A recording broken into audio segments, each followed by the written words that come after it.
భవిష్యత్తులో కూడా రాజధానిని ఎవరు మార్చకుండా చట్టం తెస్తున్నామని చంద్రబాబు నాయుడు చెప్తా ఉన్నాడు.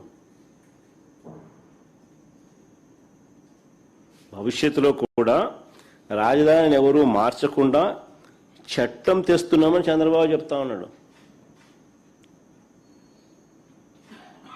ఇలా అసెంబ్లీలో వీళ్ళు చేయగలేంది మళ్ళీ అదే అసెంబ్లీలో మళ్ళీ దాని మార్పులు చేయలేరా? చట్టాల గురించి మాట్లాడే ఈ వ్యక్తి చట్ట సవరణల గురించి మాట్లాడ్డా? తెలియదా ఈయనకేమన్నా? తెలుసు, కానీ డ్రామా. ఇంతకుముందు నేను చెప్పినట్టుగా ఈ డ్రామా అంతా ఎందుకు? తన అవినీతిని కప్పిపుచ్చుకునేందుకు డ్రామా. ఏ చట్టమైనా కూడా చట్టసభ ద్వారా చట్టం చేయగలుగుతుంది, చట్టంలో సవరణలు కూడా చేయగలుగుతుంది. ఇది అందరికీ తెలిసిన విషయాలే. 3 ఏళ్ల పిల్లోడు 6 ఏళ్ల పిల్లోడిని అడిగినా చెప్తారు.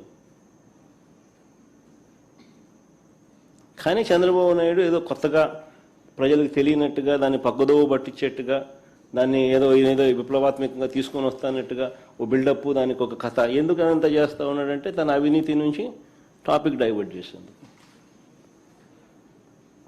నేను సూటిగా చంద్రబాబుని అడుగుతా ఉన్నాను, 2014 నుంచి ఇప్పటి వరకు 12 ఏళ్ల కాలంగా, 2014 నుంచి ఇప్పటి వరకు అంటే దాదాపు ఆయన 5 ఏళ్ళు, మళ్ళీ మధ్యలో మా 5 ఏళ్ళు, మళ్ళీ ఇప్పుడు 2 ఏళ్ళు, దాదాపుగా 12 ఏళ్ళు కాలంలో మనస్ఫూర్తిగా చంద్రబాబు నాయుడు అడుగుతాను, నువ్వు ఈ ప్రాంతంలో ఉన్నావా అని అడుగుతా ఉన్నా. మనస్ఫూర్తిగా ఇక్కడ కాపురం పెట్టావా అని అడుగుతా ఉన్నా.